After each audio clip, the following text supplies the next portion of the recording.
Puji Tuhan, selamat malam Bapak Ibu Saudara semuanya. Selamat berjumpa kembali dalam online Discipleship Revival Total Ministry. Puji Tuhan, malam hari ini kita akan kembali belajar firman Tuhan. Kita melanjutkan tema kita, yaitu tentang jangan mengasihi dunia. Nah, ini adalah sesi yang keempat ya, di mana kita sudah pelajari, nanti bisa direview, bisa melihat YouTube-nya, sehingga Bapak Ibu Saudara bisa mulai menangkap dan mulai mengerti ya. Kemarin sudah kita bahas ya, akibat atau dampak daripada kita nuruti ya, nurut arahan Tuhan. Ketika kita mau tidak mengasihi dunia, hatimu ya sekarang mulai melekat kepada Allah. Konsentrasimu, fokusmu lebih kepada Allah daripada materi atau dunia ini, sehingga dunia tidak bisa memisahkan engkau dari kasih Allah. Amin. Karena orang yang mengasihi dunia, Alkitab bilang kasih Bapa tidak ada di dalam orang itu. Nah, kemarin sudah kita bahas dampaknya, Anda akan tampil beda, bukan? Ya, dibuat tampil beda. Nah, kenapa kita bisa tampil beda? Dimulai dari mana? Dari kesadaran siapa Anda. Anda adalah anak Allah. Yang kedua, asal-usul Anda dari mana? Anda bukan dari dunia ini. Memang Anda pernah lahir dari mami, ya, dari orang tua Anda. Lalu Anda menjadi warga negara dunia ini. Sejak Anda percaya kepada Tuhan Yesus, Anda dipilih, Anda dipisahkan, diambil, diangkat dari dunia ini, lalu ditempatkan di kerajaan anaknya yang kekasih, yaitu di surga. Nah, dari sini sekarang Anda bukan lagi orang dunia. Anda adalah orang surga. Amin. Nah, dengan pengertian ini, sekarang kalau Anda mungkin ya, memang istilahnya sudah tepat sih. Kalau ada orang meninggal, kadang-kadang dibilang pulang ke rumah Bapak gitu ya. Jadi surga itu bukan tujuan kita. Surga sekarang menjadi rumah kita ya, kita balik kembali ke rumah. Ya, pulang ke kampung halaman, pulang ke asal usul kita, betul? Nah, dengan kita menyadari asal usul kita, potensi Allah yang ada di dalam diri Anda ini membuat Anda akan berbeda dengan orang-orang yang ada di dunia ini, ya.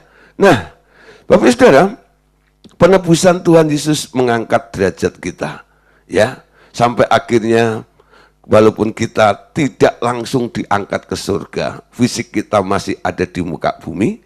Di sini Tuhan Yesus memberikan satu mandat kepada kita. Yang dulu ketika Tuhan Yesus pernah ada di muka bumi, dia adalah terang dunia ini. Tapi ketika Yesus naik ke surga, terang itu sekarang didelegasikan kepada orang-orang yang percaya, yang mengenal asal-usulnya.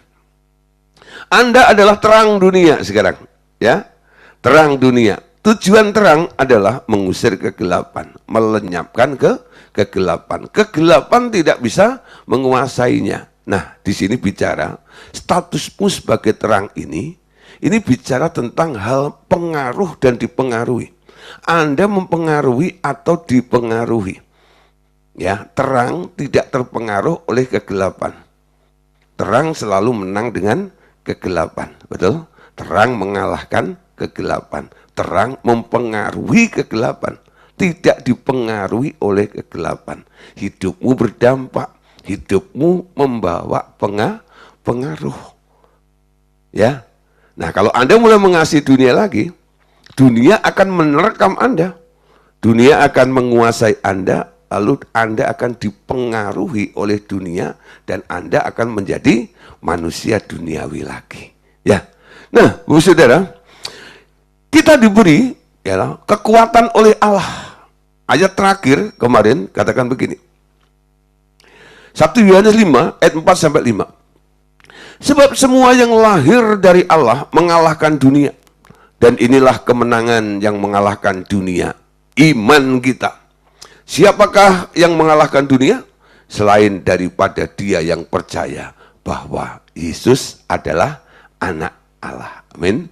Jadi semua yang lahir dari Allah mengalahkan dunia, ya.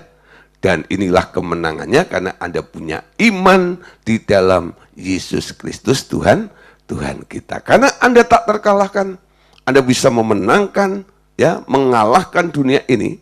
Sekarang, ya, jangan sampai kita terikat dengan dunia, ya, terikat dengan dunia. Saudara, kehadiran orang percaya di dunia menjadi gangguan bagi setan. Jadi kehadiran Anda, Bapak Ibu Saudara, orang surga yang ada di muka bumi ini, bagi kelompok-kelompok setan, ya, mereka sangat terganggu dengan kehadiran Anda. Jadi karena dia merasa terganggu, tidak heran bila ia atau setan itu juga memusuhi Anda dengan menganiaya di daerah mana Anda masih bisa diganggu, terutama hal-hal di sekitar daging. Karena sistem dunia ini, si iblis berkembang terus, maka aniaya kepada orang percaya juga bertambah bentuk dan intensitasnya tertentu, ya. Nah, saudara, jadi Anda itu gangguan bagi setan. Setan sedang mengembangkan sistemnya di muka bumi ini, kehadiranmu sebagai terang menelanjangi kegelapan itu. Dan setan nggak suka. Nah, kalau dia nggak suka, ya nggak heran, saudara, ya. Dia mencoba untuk melawan, untuk memusuhi Anda, untuk menganiaya di daerah mana mungkin Anda bisa diganggu, ya, diganggu. Saudara menyadari tentang penebusan Allah yang sepenuhnya telah diberikan dan dikerjakan dalam kehidupan kita itu juga penting. Kenapa? Kalau engkau nggak menyadarinya, bahwa engkau telah disembuhkan, maka di sini, saudara, iblis bisa mengganggu Anda di daerah penyakit, di daerah kesehatan Anda, sehingga dia bisa mengirimkan banyak penyakit dalam hidup Anda. Nah, kalau Anda menyadari bahwa dia yang kaya rela menjadi miskin supaya kamu yang miskin menjadi kaya, nah, di sini, saudara, iblis nggak bisa menyerang Anda sehingga Anda menjadi orang miskin. Ya, nah, kenapa? Dia yang kaya rela menjadi miskin. Penebusannya, Anda dibuat kaya oleh Tuhan. Hidupmu di cover, dipelihara oleh Tuhan. Nah, sehingga daerah-daerah itu tidak bisa dijamah oleh si iblis. Jadi Anda terang di muka bumi ini. Anda nggak disukai sama iblis. Iblis mencari celahnya. Daerah mana ya kira-kira yang masih bisa dijamah oleh si iblis? Nah, Anda harus mengerti tentang kasihnya Allah dalam kehidupan kita, di dalam anugerah itu, karya penebusannya telah, ya, menebus Anda seluruhnya di dalam hidup Anda. Dan itu boleh Anda terima dengan iman. Amin. Nah, saudara, jadi sekarang kita lihat intensitas daripada serangan si iblis itu semakin hari semakin diperbesar kapasitasnya. Kenapa? Karena dia mencoba untuk melawan dengan segala kemampuannya. Apalagi mengingat waktunya sangat singkat dan kesempatannya sudah nggak banyak lagi, si iblis mencoba mengerahkan sebanyak-banyak kekuatannya itu. Nah, saudara, sistem dunia ini mulai berkembang. Penguasaan sistem dunia ini terhadap hidup orang percaya sekarang jauh berlebihan dibandingkan masa lampau. Ya, ditunjang dengan fasilitas, teknologi dan sebagainya. Wah, Anda bisa melihat semuanya bisa dipakai oleh si iblis untuk apa? Untuk menghancurkan, untuk merusak manusia. Betul? Nah, bukan berarti kita nggak boleh gunakan. Bukan kita nggak boleh jamah ini, jamah itu, nggak. Cara memandangmu sekarang berubah. Ya, sekarang Anda mengerti. Anda boleh gunakan tapi nggak boleh terikat di situ. Ya, termasuk duit. Ya, Anda masih gunakan juga, walaupun itu masuk di dalam sistem yang dibangun oleh si iblis itu. Nah, di sini akan terjadi kebutuhan akan makan, pakaian, barang-barang pakai seperti rumah, ya, mobil, handphone, televisi, komputer, barang-barang gemerlapan, dan banyak hal lain, itu makin merangsang orang percaya untuk menginginkan, berusaha untuk memiliki, karena desakan kebutuhan, persaingan kerja, penghasilan yang tak mencukupi, kebutuhan-kebutuhan jasmani lain seperti sport atau olahraga ya, musik, kemewahan, demi gengsi, bahkan persaingan, kemegahan antar gereja, popularitasnya dan sebagainya.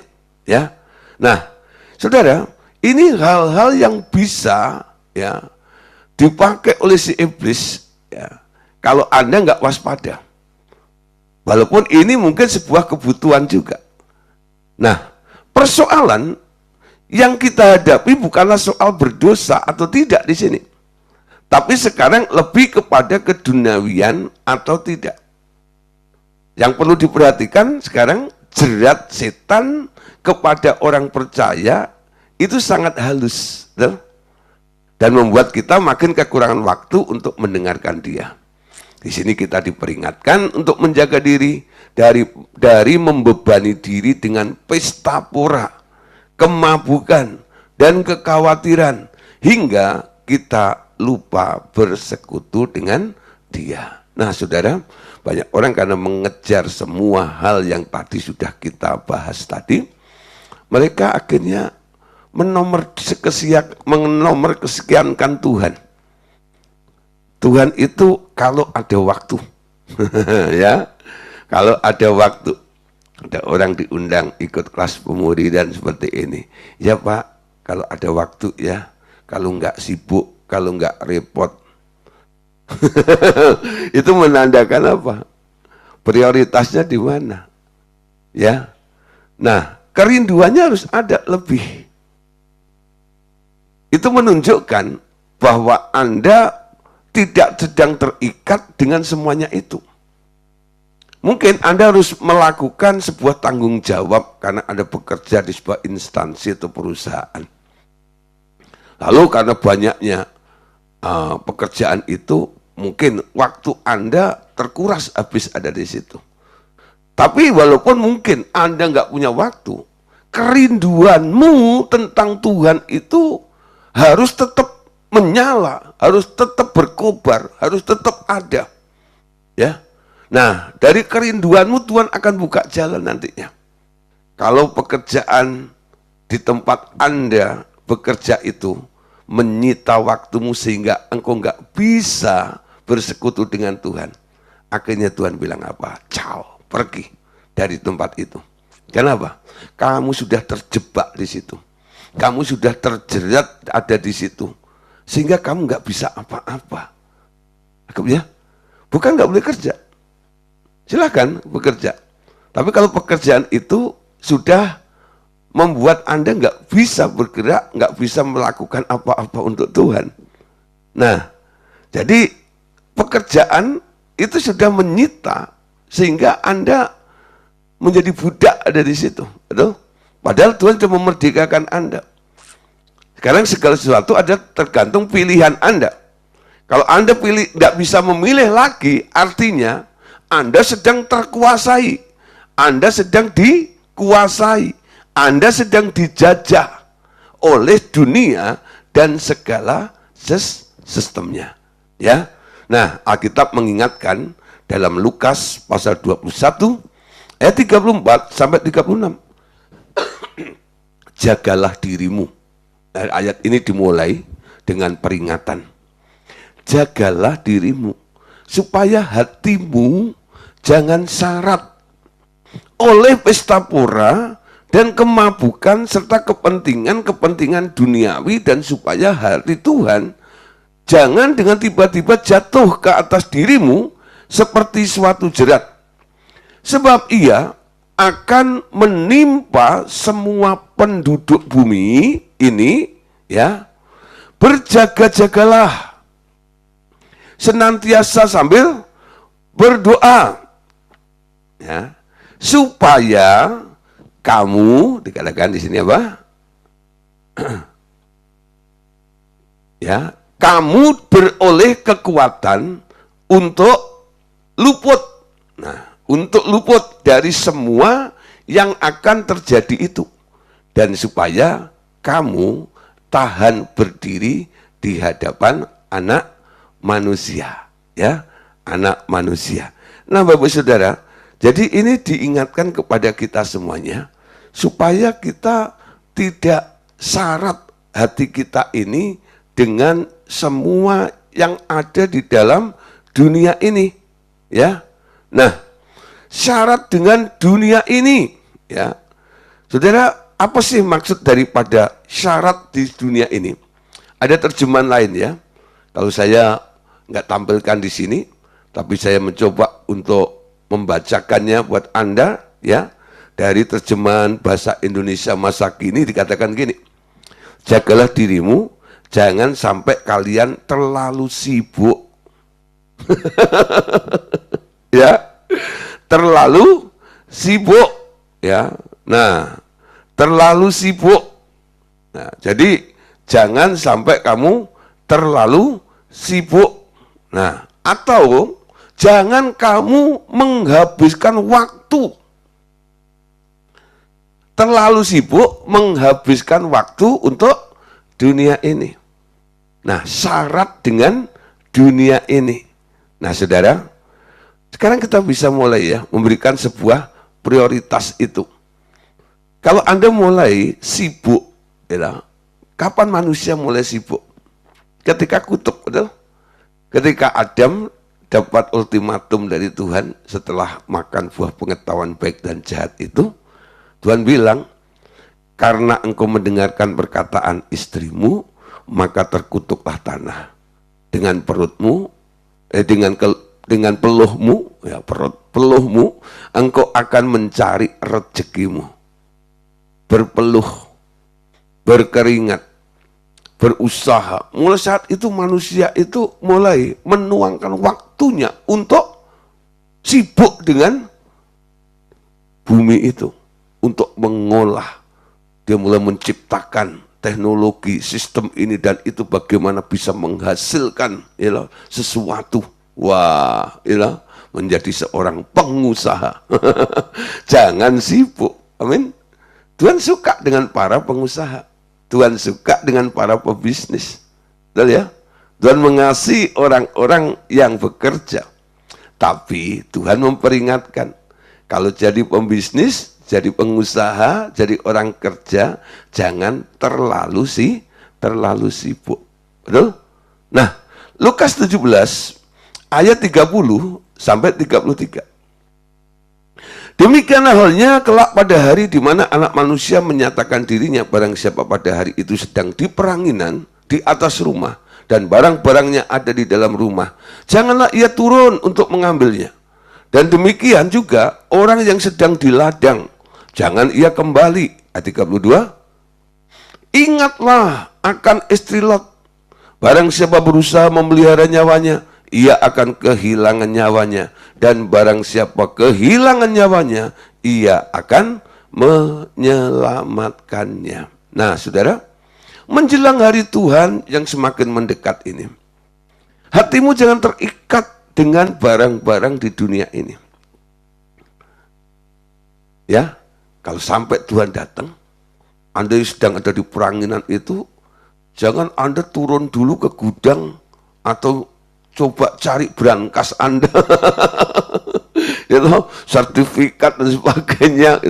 Di mana Tuhan datang itu Anda langsung ikut Tuhan gitu. Ya, semua itu tidak mengikat Anda. Ketika Anda sedang turun, Tuhan datang, Anda ketinggalan, betul nanti. Nah, jangan sampai terikat. Ingat akan istri Lot tadi. Anda tahu ceritanya tentang istri Lot? Di mana Tuhan bilang sama Abraham, Abraham, aku akan bakar habis tuh kota Sodom. Ketika Tuhan ngomong seperti itu, Abraham terkejut. Karena dia ingat, dia punya ponakan ada di sana. Lalu terjadilah tawar-menawar antara Abraham dengan Lot, dengan Tuhan. Ya, Tuhan, sekiranya ada 50 orang di sana, apakah engkau tetap menghukum kota itu? Oh, enggak, kalau ada 50. Ya.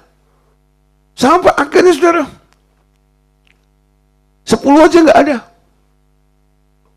Ketika ditawar 5 pun enggak ada. Karena di situ cuma ada 4 orang benar, betul? Lot, istrinya, dan 2 anaknya. Nah, Lot, istrinya, dan 2 orang anaknya. Jadi cuma 4. Jadi Abraham sungkan nih nawar lagi. Ya sudah terjadi ya. Karena apa? Memang terang di situ nggak mencukupi untuk bisa menyelamatkan kota itu. Dari 4 ini, saudara, ternyata yang berkualitas cuma 3. Ketika Tuhan ya melalui malaikat menarik Lot, istrinya dan kedua anaknya itu untuk keluar dari Sodom yang akan dibinasakan. Apa yang terjadi? Itu waktunya sangat-sangat mepet. Ya, ayo cepat. Tapi istri Lot noleh ke belakang, nengok ke belakang. Apa yang dilihat? Aduh rumahku, aduh berangkasku, gitu ya. Ketika istri Lot menengok ke belakang, dia berubah jadi tiang garam, tak terselamatkan. Ya, hatinya terpaut dengan hartanya yang ada di sana. Dunia dan segala isinya itu telah dihukum. Hatimu jangan terpaut pada perkara-perkara yang sudah dijatuhi hukuman oleh Allah. Amin. Dunia ini akan menuju kepada kebinasaannya. Hatimu jangan terpaut kepada hal-hal yang akan binasa, betul? Nah, di mana hartamu berada, di situ hatimu berada. Hartamu di mana? Ya, harta saya ada di dalam Yesus. Yesus itu harta yang sesungguhnya. Kalau Anda bisa dipercayakan, diberi kesempatan untuk mengelola harta di dunia ini, itu sebenarnya bukan harta yang sesungguhnya. Tuhan hanya mau melihat seberapa Anda bisa dipercaya dan diberi tanggung jawab oleh Tuhan. Kalau Anda bisa dipercaya, diberi tanggung jawab dengan harta-harta sementara itu, Anda akan dipercayakan harta yang sesungguhnya. Harta yang sesungguhnya siapa? Yesus. Betul? Yesus itulah harta yang sesungguhnya. Nilai kerajaan ada di situ. Hatimu tidak terikat dengan harta yang di dunia ini. Amin. Ini hanya sarana, ya, alat ya, untuk Anda bisa terlihat seperti apa. Allah bisa menilai Anda seperti apa. Nah, yang penting sekarang, jangan hatimu syarat dengan dunia, dan jangan hatimu terikat dengan dunia. Nah, saudara, memang banyak hal-hal dunia yang memang kita sedang butuhkan, betul? Itu tak bisa terhindari, bukan? Anda masih butuh makan, Anda masih butuh ini dan itu dan sebagainya. Walaupun demikian, kita harus menjaga diri untuk tak melekat dengan sistem dunia ini. Prihatin terhadap hal dunia itu adalah sah. Tetapi terbeban oleh hal-hal itu adalah tidak sah. Karena akan mengorbankan hal-hal yang terbaik yang Allah sediakan bagi Anda. Yang terpenting adalah bagaimana menghindari kuasa-kuasa yang bekerja di balik benda-benda duniawi di duniawi itu. Di sini banyak rahasia. Hal memiliki benda-benda itu menurut kehendak Allah. Serahkan segala harta benda itu untuk menjadi dia, bagi kepentingan dia. Harus ada kerelaan. Bila sewaktu-waktu kita harus kehilangan atau berpisah dengan benda-benda itu, tanpa harus sayang sedikit pun. Bila ia mengendaki demikian, itu yang dimaksud dengan hidup tanpa keterikatan. Merdeka, hidup hanya untuk dia. Amin. Nah, sekarang Kalau Anda punya bisnis, punya usaha, ya, serahkan kepada Tuhan.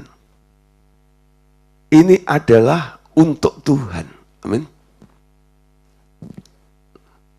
Sehingga hatimu tidak terikat. Kalau Anda merasa memiliki,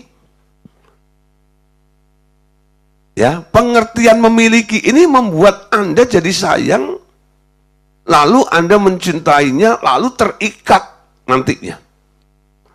Tapi kalau Anda serahkan kepada Tuhan, Tuhan akan jadikan Anda sebagai pengelolanya. Betul ya? Nah, Tuhan tidak serakah. Hasilnya juga bisa Anda nikmati. Betul? Tapi saudara, yang dimaksud oleh Tuhan, yang dicegah oleh Tuhan, supaya apa yang sedang engkau kerjakan itu tidak mengikat Anda. Tidak menjadi perkara yang mengikat Anda. Betul?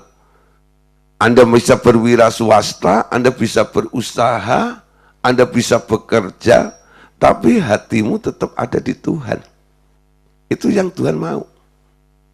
Ya, supaya apa? Supaya waktu Tuhan mungkin nanti satu saat dia menarik semua fasilitas itu, engkau tidak berat hati. Engkau bisa rela. Amin. Kenapa? Bukan punyaku, punyanya Tuhan. Amin. Nah, saudara, itulah hidup tanpa keterikatan.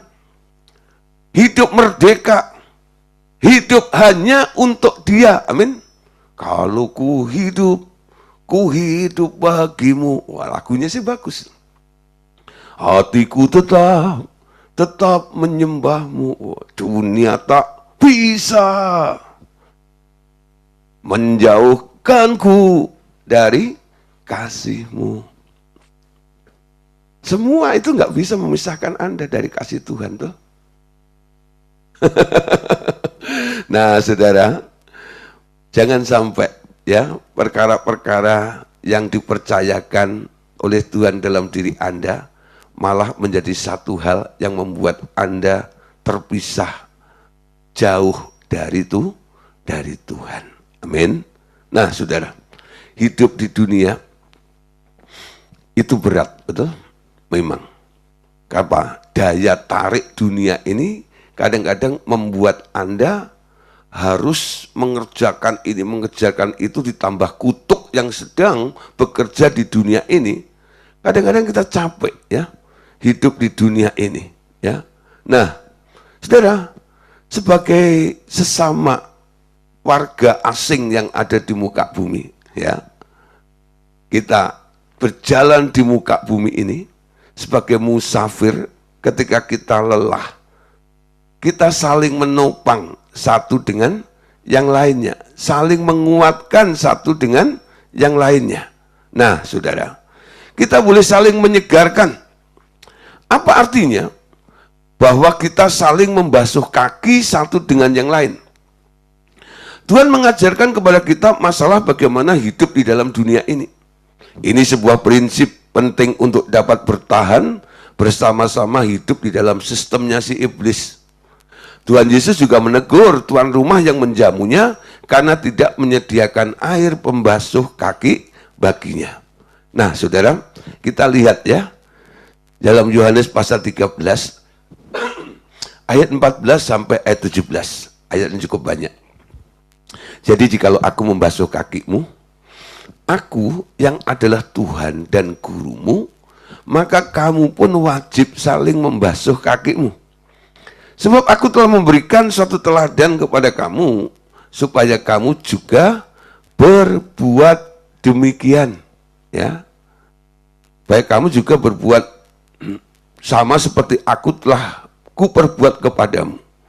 Aku berkata kepadamu, sesungguhnya seorang hamba tidaklah lebih tinggi daripada tuannya, ataupun seorang utusan daripada dia yang mengutusnya. 17.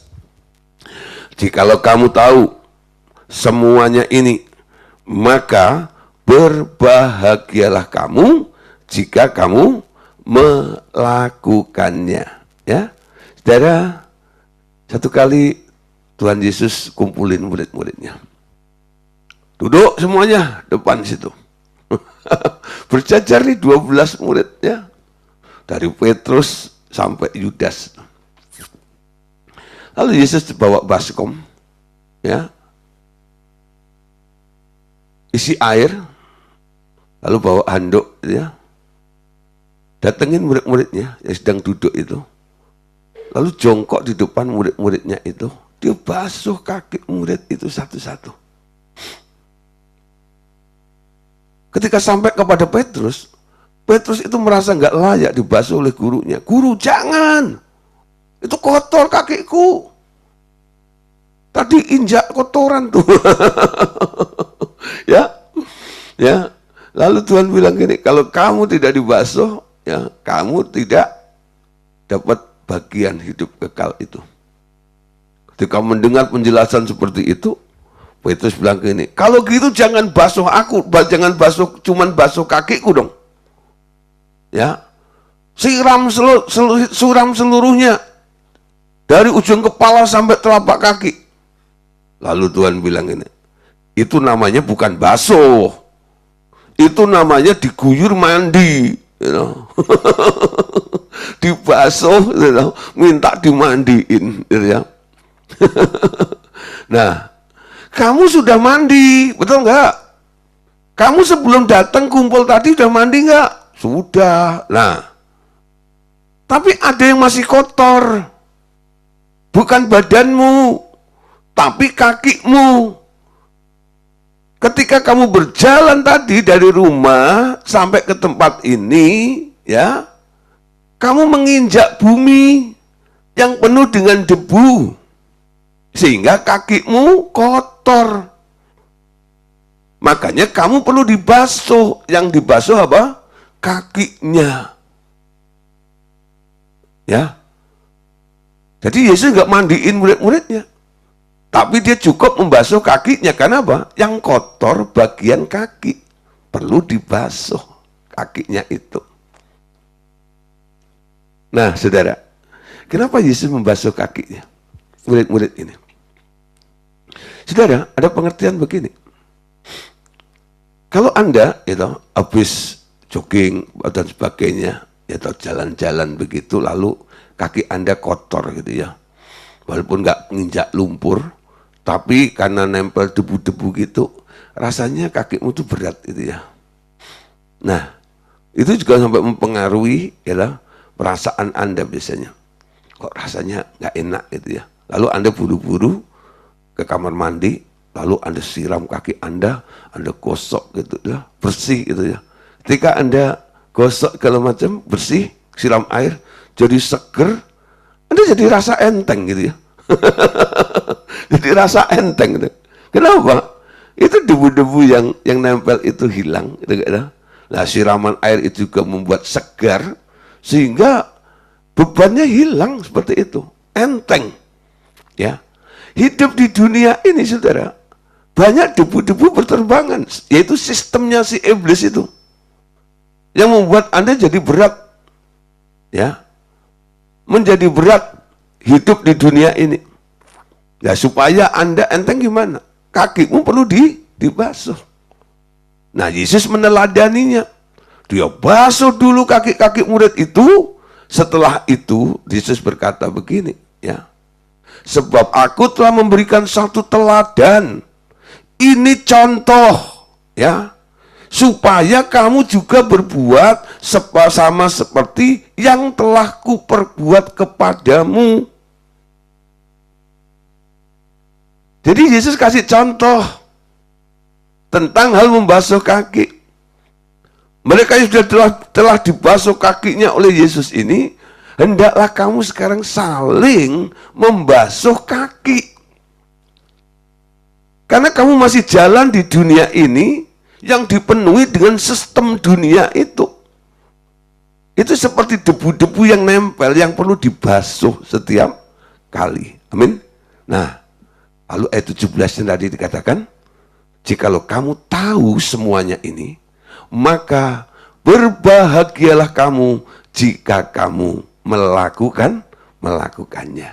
Melakukan apa? Saling membasuh kaki. Ya, saling membasuh kaki. Nah, saudara, satu kali Tuhan Yesus diundang juga di tempat seseorang yang sedang mengadakan perjamuan. Tapi di situ, saudara, mereka nggak membasuh kakinya Yesus. Ya, lalu Yesus berkata begini, dan sambil berpaling kepada perempuan itu, ia berkata kepada Simon, engkau lihat perempuan ini, aku masuk ke rumahmu, namun engkau tidak memberikan aku air untuk membasuh kakiku. Tetapi dia membasahi kakiku dengan air mata dan menyekanya dengan rambutnya. Ya, jadi ketika Yesus ada di situ, dia nggak dibasuh kakinya. Datanglah perempuan berdosa, karena dia merasa kasih pengampunan Allah itu telah menyelamatkan dia. Dia mengucap syukur. Dia membasuh kakinya Yesus bukan dengan air basuhan, tapi dengan air matanya. Melihat atraksi seperti itu, murid-muridnya gusar. Apa-apaan nih? Tapi Yesus membela perempuan ini. Kamu tidak pernah membasuh aku, tapi perempuan ini, dia telah membasuh aku dengan air matanya. Ya, hal membasuh kaki itu sangat-sangat ya menjadi hal yang penting yang diperhatikan oleh Tuhan. Ketika ada orang yang membasuh kaki sesamanya, itu adalah sesuatu yang sangat mulia yang pernah Yesus lakukan dan menjadi teladan bagi kita semuanya. Nah, sekarang pertanyaannya, saudara, ya, bagaimana dan apa artinya membasuh kaki itu? Apa yang harus kita lakukan? Memang ada ya, kadang-kadang satu tindakan profetik kadang-kadang ya. Ada satu retret ya. Lalu diadakan pembasuhan kaki. Saling menerima, saling mengampuni dan sebagainya. Biasanya itu bicara tentang rekonsiliasi dan sebagainya. Nah, tapi saudara, tentang menghilangkan debu di sini. Apa yang dimaksud membasuh kaki tadi? Kan Yesus tadi katakan, kamu sudah bersih ya karena mandi. Alkitab juga katakan, kamu telah bersih oleh firman.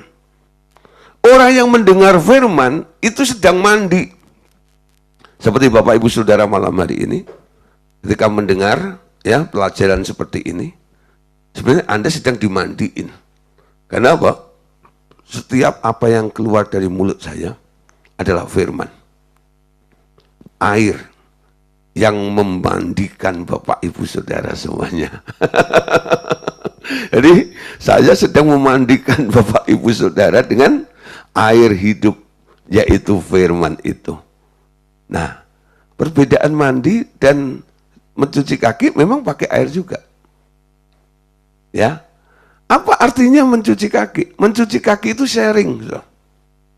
Anda ketemu teman dengan satu sama lain, lalu Anda sharing bagaimana Tuhan menolong Anda, bagaimana Tuhan itu melakukan sesuatu di dalam hidup Anda, sehingga teman Anda itu dibangun, dikuatkan kembali. Itulah namanya membasuh kaki. Ya, Anda nggak usah khotbah. Pengalamanmu dengan Tuhan Anda ceritakan kepada orang lain. Membuat orang, wah, kembali ingat Tuhan. Anda mengangkat mereka dari semua beban yang mereka sedang hadapi ketika harus berjalan di dunia ini. Nah, saudara, di sini kita tidak bicara soal dosa, ya, tetapi setiap orang yang berjalan di atas bumi, baik telanjang kaki atau bersandal ataupun bersepatu, kakinya tentu terkena debu bumi itu, ya. Itu tak terhindarkan. Amin. Kalau sengaja menjatuhkan diri dan bergelimang dalam lumpur dosa, tentu itu salah besar. Tetapi dengan hidup dalam sistem duniawi sepanjang hari, Anda akan pulang ke rumah pada sore atau malam hari dalam keadaan yang tak mampu segera berbicara tentang hal rohani, karena seperti ada selaput yang menyelubungi pikiran Anda yang memisahkan Anda dari hadirat hadirat Tuhan. Ya, jadi sistem itu mempengaruhi Anda, ibaratnya kena debu seperti itu. Nah, perjumpaan dengan seseorang yang sedang fresh, yang sedang segar dalam hadirat Tuhan, dengan sekedar berjabat tangan atau ucapan puji Tuhan, ya, Anda merasa selaput itu terangkat dan membuat Anda masuk dalam persekutuan pribadi dengan Tuhan lagi. Amin. Nah, di sini ada 2 syarat yang harus dipenuhi untuk dapat menjadi pembasuh kaki sesama. Syaratnya apa? Yakni yang pertama, jangan ada persoalan terhadap Allah. Betul? Anda harus berdamai dengan Allah. Jika Anda ada masalah dengan dia, Anda sendiri berat. Bila Anda berjumpa orang yang sedang merasa berat, Anda akan membuatnya lebih berat lagi. Betul ya? Nah, siapa yang pernah ketemu dengan seseorang gitu ya, lalu orang itu cerita tentang masalahnya gitu. Lalu orang yang diajak ngomong gitu, oh iya ya, aku juga kena masalah juga ya. Ya. Jadi Anda ketemu seorang gitu ya, mau cerita tentang masalah Anda gitu. Orang itu juga kena masalah, lalu sama-sama ceritanya bahwa kedua orang itu sedang bermasalah. Nah, lalu dari dia punya masalah, melihat orang punya masalah juga, ya, akhirnya dia berpikir, memang dunia ini penuh dengan masalah. Gak ada way out-nya sama sekali. Betul? Nah, jangan sampai Anda jadi orang seperti itu. Amin. Nah, saudara, Anda akan membuatnya lebih berat. Selesaikan masalah Anda dengan dia secepatnya mungkin agar Anda kembali berguna bagi tubuh Kristus. Yang kedua, ya, bahwa Anda yang harus membasuh kaki orang lain harus sedia juga dibasuh kaki oleh orang lain. Karena perintahnya saling membasuh kaki. Jangan merasa terlalu rohani, paling rohani. Anda kadang-kadang juga membutuhkan nasihat dari orang lain, membutuhkan orang lain. Betul ya? Menurut kamu gimana? Bahkan orang yang Anda anggap paling lemah sekalipun, kadang-kadang itu bisa memunculkan sebuah inspirasi, membuat Anda jadi excited lagi, ya, semangat kembali. Bisa seperti itu. Roma pasal 1 ayat 11 sampai 12. Sebab aku ingin melihat kamu untuk memberikan karunia rohani kepadamu, guna menguatkan kamu, yaitu supaya aku ada di antara kamu dan turut terhibur oleh iman kita bersama, baik oleh imanmu maupun oleh imanku. Amin. Nah, imanku menguatkan imanmu, imanmu menguatkan imanku, sehingga kita sama-sama kuat. Amin. Nah, bagaimana dengan seorang hamba Tuhan, Pak? Ya. Nah, tidak ada hamba Tuhan manapun yang tidak perlu dibasuh kakinya oleh sesama hamba Tuhan lain. Bila ini dilakukan, iblis tak mampu menggoncangkan tubuh Kristus di muka bumi. Justru Tuhan yang mengingatkan, jikalau kamu tahu semua ini, maka berbahagialah kamu jika kamu melakukannya. Amin. Nah, saudara, Tuhan memberikan hukum-hukumnya di hati kita. Amin. Hukumku di hati mereka. Kita telah membangun pengertian bahwa dunia adalah sistem yang telah dibangun oleh setan demi mencapai tujuan akhirnya, yakni membangun kerajaannya sendiri, dengan puncaknya adalah pemerintahan antikris. Anda tahu, nanti dunia ini sudah dengan sistemnya, nanti penguasa utamanya yang akan muncul namanya antikris. Ya, namanya antikris. Yang mewarisi sistem dunia itu nanti antikris. Nah, kita sebagai orang percaya kemana? Waktu sangkakala itu dibunyikan, kitanya rapture, ya, tinggalkan semuanya. Nah, kalau Anda terikat, masih tergulung di dalam sistem itu, terpaksa Anda harus ketinggalan. Nggak ikut ngalami rapture. Ketemu antikris, ketemu Abaddon, dianiaya, dan lain sebagainya. Amin. Nah, kita setuju, walaupun kita tidak berasal dari dunia ini, tetapi kita ya, tetap harus tinggal di dalam sistem si iblis ini. Dan sampai titik tertentu masih perlu menjamah hal-hal dunia ini. Namun, harus ada batasan, di mana selama batasan itu tak terkelampaui, kita aman. Bila melampaui batasan itu, kita akan dalam bahaya terlibat oleh si iblis.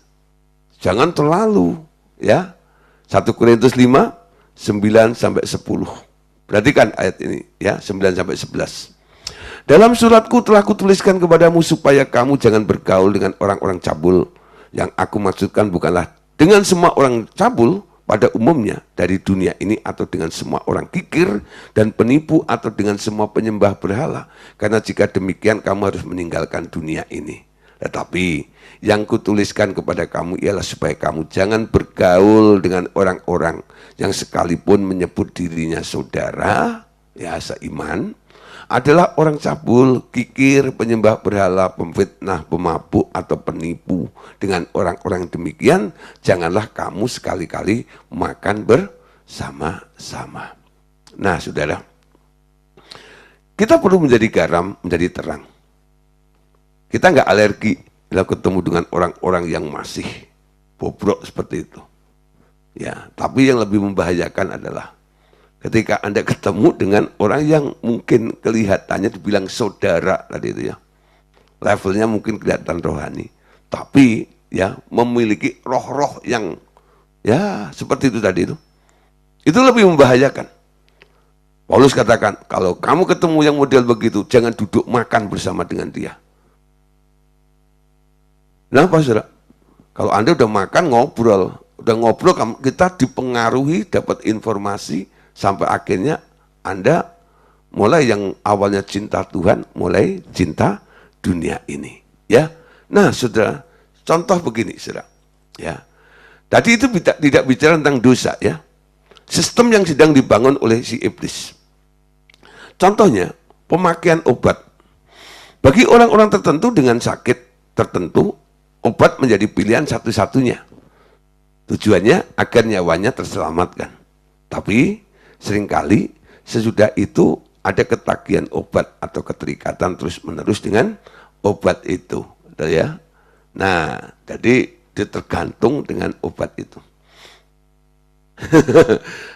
Nah, kalau memang sudah iman Anda belum nyampe, gitu ya, ya nggak apa-apa nih, pakai obat dulu. Tapi kalau sudah, Anda harus lepas dari obat itu, betul? Mulai mempercayai bilur Yesus, penebusan Yesus telah menyembuhkan Anda. Ya, bila saja kita hidup seperti Yohanes Pembaptis yang menjauh segala perkara duniawi dan makan madu dan belalang saja, kita bebas dari pergumulan tentang beberapa jauh kita boleh memakai hal-hal duniawi. Tetapi, ya, kita tidak dipanggil seperti Yohanes, melainkan agar menjadi terang dunia. Amin. Bagaimana menentukan batas-batas keterlibatan itu sekarang? Nah, untuk menentukannya, serahkan kepada Roh Kudus. Roh Kudus yang di dalam diri Anda yang akan memberitahu kapan suatu batas telah tercapai. Anda harus berhenti. Amin. Jadi ketika Anda melakukan banyak hal ini dan itu, kadang-kadang Anda diberi kebebasan dulu. Tapi Anda harus terus tanya Roh Kudus, ini piye, ini gimana? Nanti kalau Roh Kudus bilang stop, ya Anda stop. Ya. Nah, 1 Yohanes 2 ayat 27. Sebab di dalam diri kami telah ada pengurapan yang telah kamu terima daripadanya, karena itu tidak perlu kamu diajar oleh orang lain, tetapi sebagaimana pengurapannya, ya, mengajar kamu tentang segala sesuatu dan pengajarannya itu benar, tidak dusta, dan sebagaimana ia dahulu telah mengajar kamu, demikianlah hendaknya kamu tetap tinggal di dalam dia. Nanti ada, saudara, pengajaran. Roh Kudus akan mengajarkan pada Anda. Ya. Ada contoh lain yang diberikan oleh Paulus mengenai rasa kepemilikan terhadap sesuatu yang duniawi, termasuk memiliki istri. Walau kedengarannya bertentangan dengan Efesus 5 ayat 28. Justru di sini kita mengerti sekarang bahwa seseorang dapat mengasihi orang lain tanpa keterikatan karena mereka merasa memiliki orang itu. Nah, Anda tahu ayatnya ya? 1 Korintus 7. Nah, ayat 29 sampai 31. Saudara-saudara, inilah yang kumaksudkan, yaitu waktu telah singkat. Karena itu dalam waktu yang masih sisa ini, orang-orang yang beristri haruslah berlaku seolah-olah mereka tidak beristri. Dan orang-orang yang menangis seolah-olah tidak menangis. Dan orang-orang yang bergembira seolah-olah tidak bergembira. Dan orang-orang yang membeli seolah-olah tidak memiliki apa yang mereka beli. Pendeknya, orang-orang yang menggunakan barang-barang duniawi seolah-olah sama sekali tidak mempergunakannya, sebab dunia seperti yang kita kenal sekarang akan berlalu. Saudara, itu termasuk ya, yang beristri tidak beristri. Kayaknya bertentangan dengan Efesus 5:8 ya. Suami harus mengasihi istrinya sama seperti tubuhnya sendiri. Siapa yang mengasihinya sendiri, mengasihi dirinya sendiri. Nah, di sini saudara, suami atau istri boleh tetap menyatakan kasih sayang satu dengan yang lain. Tetapi harus dibebaskan dari dominasi kasih sayang itu terhadap mereka. Kasih sayang itu bukan sesuatu yang harus dituntut atau dipertahankan selamanya. Semua karena kesadaran bahwa waktunya telah singkat. Jadi Paulus itu bicara tentang apa? Efisiensi waktu. Waktunya singkat. Berhubung dengan waktu yang singkat ini, orang-orang yang menggunakan barang-barang di dunia ini seolah-olah mereka tidak memilikinya. Betul? Nah, ini penting sekali. Karena apa? Kita harus tetap prioritas kita itu ke Tuhan gitu loh. Ya. Wah, kalau gitu nggak usah beli apa-apa ya. Ya, lakukan semuanya, segala sesuatu seolah-olah untuk Tuhan. Amin. Nah, saudara, untuk menutup ya, Tuhan memberikan satu gambaran tentang dunia yang akan datang. Di berbagai ayat di Alkitab, kita temukan istilah kuasa-kuasa dunia yang akan datang. Itu berarti ada masa ketika kerajaan si iblis dilindas habis oleh kerajaan Allah dan Kristusnya. Kuasa itu merupakan sedikit cicipan dari suatu pesta besar. Tetapi jelas, kuasa itu pun bukan sekedar ulasan teologi saja, tetapi sesuatu yang kita alami dengan nyata. Ya, nah saudara, kalau kita melihat namanya miracle, mujizat, betul? Ada orang yang kakinya buntung, tahu-tahu tumbuh, ya, hus. Itu kan luar biasa. Ada orang buta, ya, tahu-tahu melek, gitu ya. Orang mati bangkit. Perkara supranatural seperti itu. Bukan dikejarkan dengan secara medis. Mereka mengalami ya pemulihan seperti itu karena ada tenaga, ada kekuatan, ada kuasa yang bekerja di dalam diri orang itu. Nah, itu yang disebut kuasa di dunia akan datang itu seperti itu. Tidak harus disuntik-suntik, tidak harus minum obat dan sebagainya. Cukup mengatakan sesuatu. Karena fasilitas ya yang digunakan di alam roh atau di dunia yang akan datang itu cuma satu. Kun fayakun. Berfirmanlah, maka semuanya jadi. Murid-murid pernah diajar untuk memerintah. Ya. Kenapa harus diajar seperti itu? Yesus sedang mempersiapkan. Kalau kamu di dunia ini, kamu bekerja melakukan ini dan itu harus dengan otot dan otakmu. Sekarang kalau kamu harus pindah di dalam dimensi roh, otot otakmu nggak laku lagi. Karena sarana kerjanya bukan otot sama otak lagi. Perkataan, itu ya.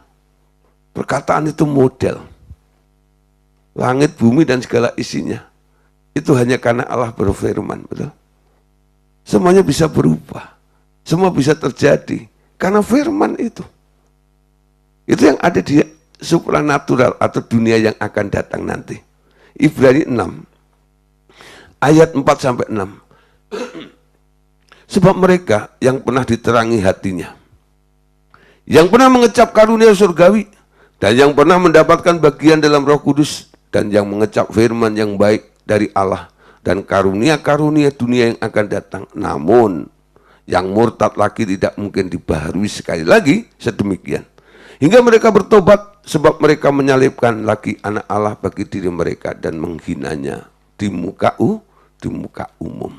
Ya. Diizinkan untuk mengecap, ngicipin. Ngicipin itu nggak banyak, betul ya. Jadi sesuatu yang Tuhan kerjakan di muka bumi itu ya, mengubah air jadi anggur, melipat gandakan roti, ikan, dan sebagainya, itu cuma icip-icip. Nanti di dunia yang akan datang, yang menjadi tujuan hidup kita, ya, kita ada di sana nanti. Hal seperti itu adalah perkara harian, ya. Dan masih banyak hal yang ajaib luar biasa yang boleh Anda lihat yang dikerjakannya di dunia yang akan datang itu. Nah, salah satu gambaran, saudara, di dunia yang akan datang atau di surga. Wahyu 11 ayat 15. Lalu malaikat yang ketujuh meniup sangkakalanya dan terdengarlah suara nyaring dari dalam surga, katanya, pemerintahan atas dunia dipegang oleh Tuhan kita, dan Dia yang diurapinya, dan Ia akan memerintah sebagai raja sampai selama-lamanya. Kenapa bisa luar biasa seperti itu? Siapa dulu dong rajanya? Siapa dulu dong rajanya? Nah, pemerintahan atas dunia dipegang oleh Tuhan kita, Dia yang diurapinya. Ia akan memerintah sebagai raja sampai selama-lamanya. Saudara, perlu dikasih tahu ya di sini, betapapun hebat pekerjaan si setan terhadap manusia, tetap ada manusia-manusia yang tak dapat dijamah si setan. Amin. Nah, sekali lagi, betapa hebat pun pekerjaan si setan, wow, ya, lagi mengaum terhadap manusia. Tetapi ada manusia-manusia yang tak dapat dijamah si setan. Ia tak memerlukan kekuatan militer atau tenaga atau kepandaian manusia. Cukup dengan bayi-bayi dan anak-anak yang menyusu, ia akan menumpas pekerjaan setan di bumi ini. Loh, kok tidak perlu militer, pandaian manusia, kok malah pakai bayi? Anak-anak menyusu akan menumpas musuh-musuh yang ada di bumi ini. Nah, saudara, Anda baca Mazmur pasal 8 ayat 3. Dari mulut bayi-bayi dan anak-anak yang menyusu telah kuletakkan dasar kekuatan karena lawanmu, untuk membungkamkan musuh dan pendendam itu. Wow, gitu ya. Sejak lahir, sejak masa bayi, sudah disediakan, sudah diletakkan kekuatan untuk menghancurkan. Adanya di mana? Ditaruh di mana? Di mulutmu. Di mana? Di mulutmu. Di mulutmu ada apa? Ada power. Di mulutmu ada apa? Ada blessing. Di mulutmu ada apa? Ada healing. Ada kesembuhan, ada mujizat dalam mulutmu itu. Sudah diletakkan dasar kekuatan untuk membungkam dan menghancurkan musuh kita itu. Amin. Sistem mereka sedang dibangun besar-besaran. Tapi dasar kekuatan yang telah Tuhan persiapkan sudah ditaruh di dalam mulut Anda. Nah, kita boleh menangkap di sini. Amin. Anda adalah orang yang tak terkalahkan. Itu. Saudara, kuasa dunia yang akan datang, yakni berupa karunia-karunia roh, telah boleh dikejam sekarang dalam rangka mengembalikan otoritas manusia di muka bumi seperti semula. Nah, kenapa banyak orang yang nggak tahu? Kenapa banyak orang yang kalah? Itu karena kegagalan Adam telah memberi jalan bagi Tuhan Yesus mengambil alih tugasnya dan memenangkan kembali. Jadi orang pada zaman Adam itu mereka ya terus kalah terus. Tapi ini dimanfaatkan oleh Tuhan. Memberi akses bagi Yesus untuk mengambil alih tugasnya dan memenangkannya kembali. Rencana Allah semula agar manusia memerintah dan menaklukkan dunia telah terpenuhi melalui siapa? Tuhan Yesus. Jadi, pekerjaan gereja Tuhan di bumi bukan hanya sibuk memenangkan jiwa dan membebaskan mereka dari cengkraman setan, tapi juga terutama berurusan dengan setan sendiri dan merampas kembali kekuasaannya untuk dikembalikan kepada manusia lagi. Amin. Kadang-kadang konsep pelayanan kita ini kadang-kadang kebalik. Ya. Kita melayani orang-orang yang susah nih. Tuh kali murid-murid Yesus ketika melihat perempuan ini menumpahkan ya minyak sekak itu 1 botol itu. Mereka gusar. Buat apa pemborosan seperti ini? Kan boleh dijual. Nanti duitnya bisa dibagi-bagikan kepada orang miskin. Nah Tuhan Yesus bilang apa? Orang miskin selalu ada padamu, tapi aku tidak ada di hatimu. Ya, nah saudara, kadang-kadang perhatian kita hanya terus wah ini orang miskin. Kita memperhatikan orang miskin bagus, melayani orang miskin bagus, ya. Tapi jangan terus dijadikan mereka orang miskin. Sadarkan, kenapa kamu miskin? Harusnya kamu nggak miskin, betul? Saudara, apa bedanya orang sakit sama orang miskin? Sama-sama bermasalah, bukan? Satu masalahnya kesehatan, satu masalahnya finansial. Kalau Anda ketemu orang sakit, bermasalah dengan kesehatannya, Anda akan keluarkan dia dari daerah penyakit, supaya dia jadi sehat, bukan? Supaya dia tidak sakit lagi. Kalau Anda melayani orang miskin, entaskan mereka dari kemiskinan. Supaya dia nggak jadi miskin. Nah, jangan terus bertahun-tahun dia terus bikin seperti itu. Firman yang Anda sampaikan itu mengubah mereka. Statusnya diperbaharui. Saya ingat ada satu teman saya dulu, ya dia melayani para pemulung, ya. Nah, selalu nih ya, dulu pakai tempat belakangnya Sarinah, ya Jakarta Pusat itu kan ada gedung. Nah itu sering dipakai untuk kumpul mereka. Saya berapa kali khotbah di situ juga di kalangan orang-orang pemulung itu, ya. Nah, satu kali saya waktu diundang lagi ke sana, ya. Saya bilang ini, kebaktian pemulung ada di mana? Saya bilang, saya nanya ya sama teman saya ini. Lalu teman saya bilang gini, siapa bilang ini ibadah atau kebaktian pemulung? Lah, kebaktian apa? Ini kebaktiannya anak-anak Allah. Saya belum ngeh juga, ya. Saya pikir, wah salah alamat nih. Atau salah jam, gitu ya. Kan saya diundang ini, betul.